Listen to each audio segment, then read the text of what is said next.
नमस्ते बच्चों। आज मैं पढ़ाऊंगी आपको भारत की खोज चैप्टर 1 यानी अध्याय 1। तो बच्चों पहले मैं आपको बता देती हूँ भारत की खोज के बारे में कि ये क्या है। तो बच्चों यह एक पुस्तक है जिसको नेहरू जी ने लिखा था, जो हमारे देश के प्रथम प्रधानमंत्री थे पंडित जवाहरलाल नेहरू। उन्होंने इसे लिखा था और इसको इंग्लिश में लिखा गया था। इनका इंग्लिश नाम था डिस्कवरी ऑफ इंडिया।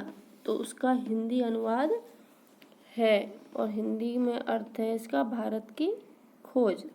तो बच्चों हम शुरू करते हैं भारत की खोज का पहला अध्याय, जो शुरू होता है अहमदनगर के किले से, जहाँ पर नेहरू जी को जेल में रखा गया था। तो शुरू करते हैं बच्चों। अहमदनगर का किला, और उस दिन कौन सा तारीख थी? 13 अप्रैल 1944, यानी कि 13 अप्रैल 1944 के दिन नेहरू जी को उस किले के अंदर ले जाया गया। तो नेहरू जी बताते हैं कि यह मेरी 9वीं जेल यात्रा थी। हमें आए 20 महीने से भी अधिक समय हो चुका था। जब हम यहाँ पहुँचे तो अंधियारे आकाश में झिलमिलाते दूज के चांद ने हमारा स्वागत किया। तो बच्चों जिस दिन नेहरू जी को इस किले में लाया गया था उस दिन दूज थी। दूज हिंदी महीने में दूज आता है, और वहाँ दूज के दिन जो चांद निकला हुआ था उसने इन लोगों का स्वागत किया, यानी कि रात के टाइम पर ये इस किले में दाखिल हुए। शुक्ल पक्ष शुरू हो चुका था। बच्चों शुक्ल पक्ष वो होता है जब रातें उजाली हों, यानी रात में चांद दिखाई देता है। और कृष्ण पक्ष वह होता है जिसमें रात में चांद बहुत कम समय के लिए दिखाई देता है। तब से हर बार जब नया चांद उगता तो जैसे मुझे याद दिला जाता कि मेरे कारावास का 1 महीना और बीत गया। कारावास का मतलब होता है बच्चों कैद।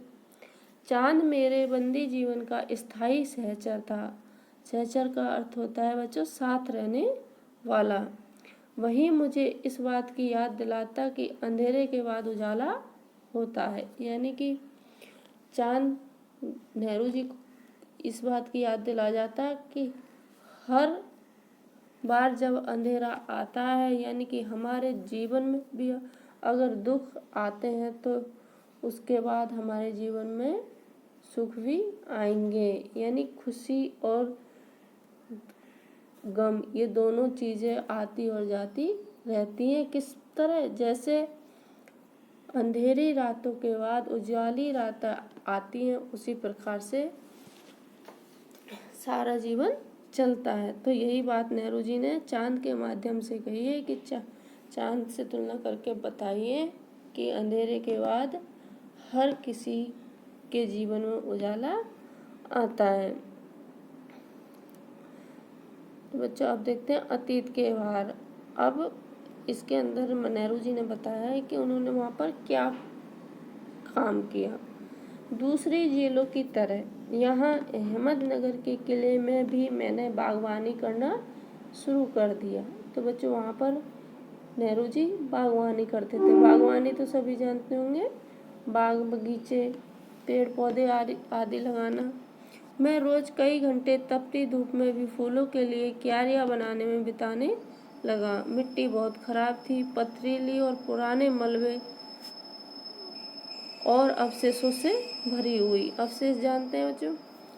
टूटी फूटी दीवार, उन पत्थर के टुकड़े, कंकड़, बजरी, ये सारी चीज़ें उस मिट्टी में बहुत थी, क्योंकि वहाँ पर किला था और जो कि ध्वस्त हो चुका था, मतलब टूट टूट के उसकी दीवारें गिरी हुई थी। इसलिए चूँकि यह इतिहास स्थल है, इतिहास का मतलब प्राचीन काल से ही प्रसिद्ध स्थल, इस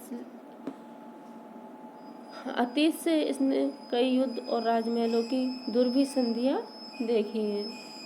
तो जब दो राजाओं में आपस में युद्ध होते थे और उन युद्ध को ख़त्म करने के लिए जो संधियाँ की जाती हैं, यानी समझौता की जाता था, उसको बोलते हैं दुर्भी संधियाँ। यहाँ का इतिहास बहुत पुराना नहीं है। यह घटनाओं की दृष्टि से इनकी कोई विशेष अहमियत भी नहीं है, पर इससे जुड़ी एक घटना आज भी याद की जाती है। तो बच्चों वह कौन सी घटना है देखते हैं।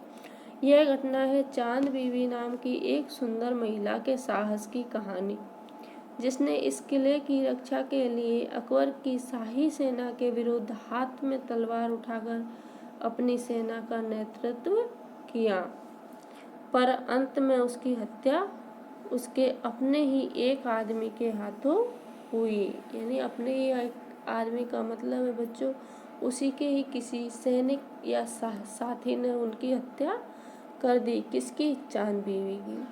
खुदाई के दौरान हमें जमीन की सतह के बहुत नीचे दबे हुए प्राचीन दीवारों के हिस्से और कुछ गुंबदों और इमारतों के ऊपरी हिस्से मिले।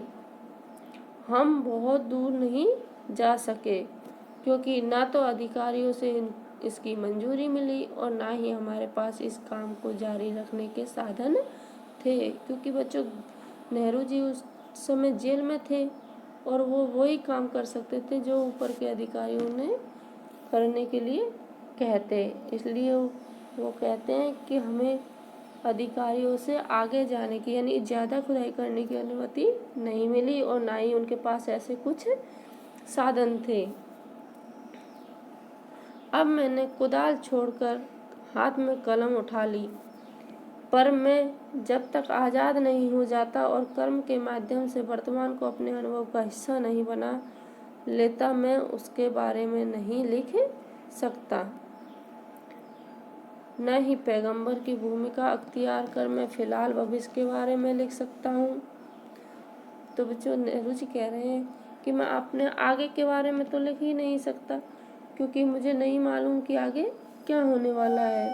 यहाँ पैगंबर का उदाहरण इसलिए दिया है बच्चों कि पैगंबर जी जो थे उन्होंने अपने आगे के भविष्य के बारे में खुद लिखा था। तो वो कह रहे हैं कि मैं पैगंबर की तरह कुछ नहीं लिख सकता।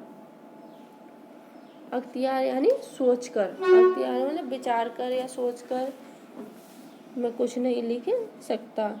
बचा रहता है अतीत। अब इसके बाद क्या बचता है? अतीत। अतीत यानी बीता हुआ समय, पर मैं उसके बारे में भी किसी इतिहासकार या विद्वान की तरह विद्वतापूर्ण शैली में नहीं लिख सकता। अब नेहरू जी कहते हैं कि अब मेरा जो बीता हुआ समय है वो बचा है, लेकिन उसको भी मैं किसी इतिहासकार या विद्वान की तरह यानी एक बहुत बुद्धिमान इंसान की तरह नहीं लिख सकता। मैं पहले के ही तरह अपने आज के विचारों और क्रियाकलापों के साथ संबंध स्थापित करके ही उसके बारे में कुछ लिख सकता हूँ। यानी कि मैं सिर्फ अपने क्रियाकलापों के बारे में ही विचार प्रकट कर सकता हूँ। गेटे ने एक बार कहा था, बच्चों गेटे एक अंग्रेजी इतिहासकार थे, तो एक बार कहा था कि इस तरह का इतिहास लेखन अतीत के भारी बोझ से एक सीमा तक राहत दिलाता है। तो बच्चों इतिहास जो लिखा जाता है, इतिहास वो होता है जो हमारा समय गुजर गया है उसमें जो जो चीज़ें घटी हुई हैं, जो घटनाएं घटित हुई हैं, उनका वर्णन किसी आने वाले समय में वर्णन करना, तो यह है इतिहास। तो अगर इतिहास लिखा हुआ होगा तो हमें पता होगा, हम उसको पढ़ के पता कर सकते हैं कि हमारा बीता हुआ हमसे पहले जो हमारा बीता हुआ समय था वो कैसा रहा, उसमें क्या क्या चीज़ें थी और क्या नहीं। अब है बच्चों अतीत का दबाव भला हो या बुरा दोनों तरह अभिभूत करता है। तो बच्चों चाहे हमारे अतीत में कुछ अच्छा हुआ हो चाहे बुरा, वो दोनों ही हमें प्रभावित करता है। कभी कभी यह दबाव दमघोंटू होता है, खास तौर पर उन लोगों के लिए जिनकी जड़ें बहुत पुरानी सभ्यताओं में होती हैं, मसलन भारत और चीन की सभ्यताएं। आखिर मेरी विरासत क्या है? मैं किन बातों का उत्तराधिकारी हूँ? क्या उन सब का जिसे मानवता ने दसियों हजारों साल के दौरान हासिल किया, उसकी विजय के उल्लास का, उसकी विजय की दुखद यंत्रणा का, मानव के उन हैरत अंगेज साहसिक कार्यों का जिनकी शुरुआत युगों पहले हुई और जो अब भी जारी है। तो बच्चों, नेहरू जी अपने आप से प्रश्न पूछते हैं कि मेरी विरासत क्या है, मैं कौन हूँ, मैं किन बातों का उत्तराधिकारी हूँ। तो उन सभी चीज़ों का जिक्र इन्होंने इसमें किया है। और जो अब भी जारी है हमें आकर्षित करती है, मैं इन सबका वारिस हूँ। साथ ही उस सबका भी जिसमें पूरी मानव जाति की साझेदारी है। हम भारतवासियों की विरासत में एक खास बात है जो अनोखी नहीं, क्योंकि कोई व्यक्ति औरों से एकदम अलग नहीं होता।